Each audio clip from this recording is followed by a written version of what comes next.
नमस्कार। आप देख रहे हैं आपके साथ मेरी बात और मैं हूं प्रिय रंजन भारती। बिहार के बाद अब झारखंड में सियासी उठापटक का दौर जारी है। भूमि घोटाले में हेमंत सोरेन मुख्यमंत्री झारखंड जब ईडी की पूछताछ से भाग फिर रहे थे, अचानक वो ईडी दफ्तर पहुंचे और उन्होंने मुख्यमंत्री रहते हुए अपनी गिरफ्तारी दे दी। उनसे पूछताछ की गई। घंटों पूछताछ के बाद अब वो रिमांड पर लिए गए हैं। अब जो कोर्ट फैसला करेगी, लेकिन इस बीच सियासी उठापटक का दौर जारी है। और आपको बता देना चाहेंगे कि झारखंड की राजधानी में जोरदार झमाझम बारिश के बीच ये जो सियासी बारिश हो रही है, उसमें तापमान अचानक काफी नीचे जा चुका है। ऊपर नीचे ये तापमान का रिकॉर्ड नई तरह का है। इसमें सबसे महत्वपूर्ण भूमिका अभी राजभवन की है। राजभवन में हेमंत सोरेन के इस्तीफे के बाद झारखंड मुक्ति मोर्चा के नेता चंपई सोरेन को चुना गया विधायक दल का नेता और उनके समर्थन के दावे पेश कर दिए गए, लेकिन राजभवन अभी मूक दर्शक बना हुआ है। राजभवन ने बुलावा नहीं भेजा है। खबरें आ रही है कि राजभवन चंपई सोरेन से मिलने के लिए बुलावा भेजा है और वो 5:30 बजे शाम को मिल सकते हैं। लेकिन इसमें पेंच क्या क्या है समझना उससे ज्यादा महत्वपूर्ण होगा, क्योंकि कांग्रेस विधायक दल के 17 विधायक हैं और उन लोगों ने देर से अपना समर्थन पत्र सौंपा। शिबू सोरेन जो राष्ट्रीय अध्यक्ष है झारखंड मुक्ति मोर्चा के, उनका लिखित अभी तक पत्र नहीं पहुंचा है राजभवन में कि झारखंड मुक्ति मोर्चा के नेता के बतौर उनका जो पत्र आना चाहिए था उसकी प्रतीक्षा की जा रही है। लेकिन जानकार ये बता रहे हैं कि वो जो राज्यपाल महोदय हैं वो विधि विशेषज्ञों की राय ले रहे हैं। क्या करना चाहिए, उचित परामर्श लेने के बाद ही वो निर्णय करेंगे। लेकिन महत्वपूर्ण ये है कि राजभवन पर अभी उंगली उठाई जा रही है। जो विधायक हैं झारखंड मुक्ति मोर्चा के, उन विधायकों को 29 विधायक हैं और उनमें से 4 लापता हैं। वो विधायक दल की बैठक में भी शरीक नहीं हो पाए थे। उन सब को लेकर तरह तरह के कयास लगाए जा रहे हैं कि वो सब के सब एक साथ भेज दिए जाएंगे हैदराबाद के रिसोर्ट में। रिसोर्ट से ही राजनीति अब होने का नया दौर शुरू हो गया है।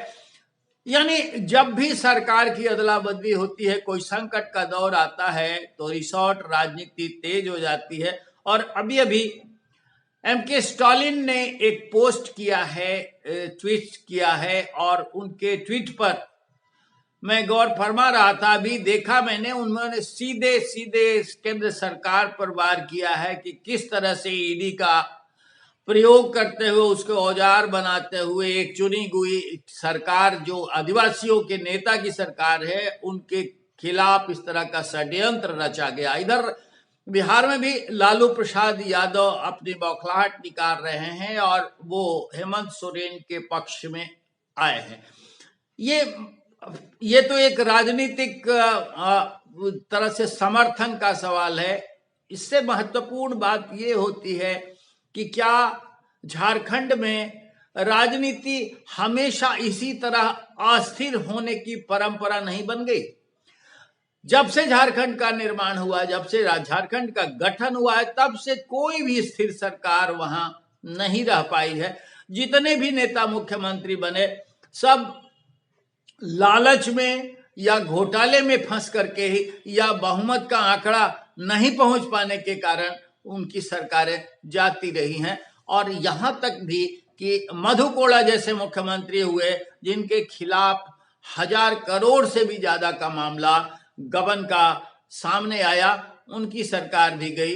अब हेमंत सोरेन जिस तरह से आदिवासियों के नेता के रूप में चर्चित रहे हैं, शिबू सोरेन के पुत्र हैं, और उन्होंने भूमि घोटाला किया, अपनी कंपनी को फायदा पहुंचाने के लिए जिस तरह के धक्करम किए हैं, उसकी जांच चल रही थी और जांच में इन्हें सहयोग करना चाहिए था।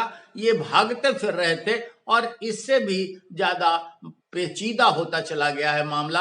अब पेचीदगी यहां तक पहुंच गई कि ईडी के समन के बावजूद, कई समन के बावजूद वो नहीं पहुंचे और ईडी पर उन्होंने एफआईआर, प्राथमिकी तक दर्ज कर दी। ममता बनर्जी के तरह उन्होंने भी झारखंड में ईडी के अधिकारियों पर कार्रवाई करने की कोशिश की, उनके खिलाफ एक बगावत का माहौल तैयार करने का प्रयास किया।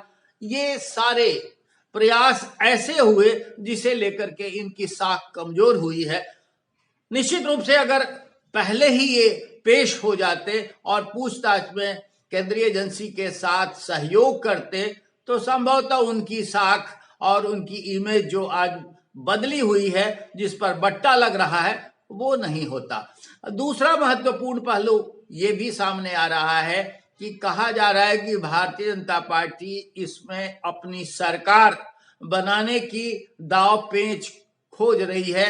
वो कोई पेंच ऐसा निकालना चाह रही है कि उसकी सरकार बन जाए। इसीलिए संभवतः झारखंड मुक्ति मोर्चा के विधायकों को यहां से हटाकर हैदराबाद शिफ्ट करने की कोशिश की जा रही है। ये हो जाए अलग बात है, लेकिन भारतीय जनता पार्टी की के बारे में जहां तक मेरी जानकारी है, जो सूत्र बता रहे हैं उसके अनुसार भारतीय जनता पार्टी बहुत ज्यादा उतावली नहीं है और वो बहुत ज्यादा दिलचस्पी नहीं दिखा रही है कि इस जोड़ तोड़ की सरकार झारखंड में बना ले। झारखंड में जोड़ तोड़ की सरकार बन जाने से बेहतर है वहां राष्ट्रपति शासन का लागू हो जाना, और राष्ट्रपति शासन लागू होने की एक समय सीमा होती है, उसके बाद चुनाव संभव है कि लोकसभा चुनाव के साथ वहां भी हो जाए। और चुनाव जब भी होंगे निश्चित रूप से एक माहौल हेमंत सोरेन के पक्ष में बन सकता है, लेकिन भारतीय जनता पार्टी जो अभी प्रयास कर रही है वो ये कि हेमंत सोरेन जिस तरह से धतकर्मों के कारण अपनी सरकार गंवा बैठे हैं, उसका प्रतिकूल माहौल बने और प्रतिकूलता में झारखंड मुक्ति मोर्चा को नुकसान उठाना पड़ सकता है। झारखंड मुक्ति मोर्चा पिछड़ सकती है। भारतीय जनता पार्टी भी वहां एक अच्छा माहौल, एक अच्छा राजनीतिक फसल उगाने के लिए जानी जाती है, उसके भी आसार वहां बेहतर बनते रहे हैं और वो भी सत्ता के शिखर तक पहुंच सकती है। लेकिन अभी की परिस्थितियां ऐसी बनी हुई हैं कि वहां खेल क्या होगा, वहां राजनीति किस करवट बैठेगी, ये अंदाजा भर लगाया जा सकता है। हो सकता है कि सरकार वहां फिर से हेमंत सोरेन के यानी झारखंड मुक्ति मोर्चा के चंपई सोरेन की सरकार गठित हो जाए, लेकिन ये सरकार रहेगी कितने दिनों तक, इस पर सवाल खड़े होंगे। सवाल इसलिए खड़े होंगे कि इसमें बहुतेरे विधायक संशय वाले हैं और वो अभी भी एक साथ सोरेन के पक्ष में पूरे शिद्दत से नहीं जुटे हुए हैं। इससे उनके खिलाफ उनके बगावत के सुर पनपने के आसार दिख रहे हैं। भारतीय जनता पार्टी इन सब की मूक दर्शक बनी हुई है। उसके पास 43 से 41 विधायकों का समर्थन है, और जबकि इधर देखें तो झारखंड मुक्ति मोर्चा के पास 47 विधायक हैं। अगर 4 लापता विधायकों को अलग भी रखा जाए तो झारखंड मुक्ति मोर्चा बहुमत में है। इसे सरकार बनाने का मौका मिलना चाहिए, और सरकार बनाने का अवसर अगर मिल भी जाता है तो निश्चित रूप से एक अच्छी पहल ये कही जाएगी। एक संवैधानिक प्रक्रिया के तहत चुनी हुई सरकार के गठन का माहौल बनेगा। इसको लेकर जो बदनामी हो सकती है उससे भारतीय जनता पार्टी बच जाएगी। देखना होगा क्या होता है झारखंड में। लेकिन बिहार की तरह वहां भी कड़ाके की सर्दी के बाद बारिश हो रही है, और बारिश हालांकि बिहार में नहीं हो रही है, लेकिन कड़ाके की सर्दी का तापमान नीचे जाकर वहां झमाझम हो रहा है। झमाझम के बीच राजनीतिक झमाझम भी, सियासी झमाझम भी जारी है बिहार में। अभी वैसा माहौल नहीं है, एक पटाक्षेप हो चुका है। लेकिन दोनों राज्यों में जो सीमावर्ती राज्य हैं, जो एक दूसरे के पूरक है, वहां की राजनीति ऐसे ही उठापटक के दौर में गुजरने के लिए अभी चर्चित है। देखना होगा आगे क्या होता है। लेकिन आप देखते रहिए आपके साथ मेरी बात, और बने रहिए हमारे साथ। फिर हम आपसे किसी और विषय पर बात करते हुए मिलेंगे। आज के लिए बस इतना ही। लेकिन हाँ, हमारे चैनल को सब्सक्राइब करिए, लाइक कीजिए, शेयर कीजिए, और हमारे वीडियोज पर अपनी प्रतिक्रियाएं देना मत भूलिए। फिर मिलते हैं। नमस्कार।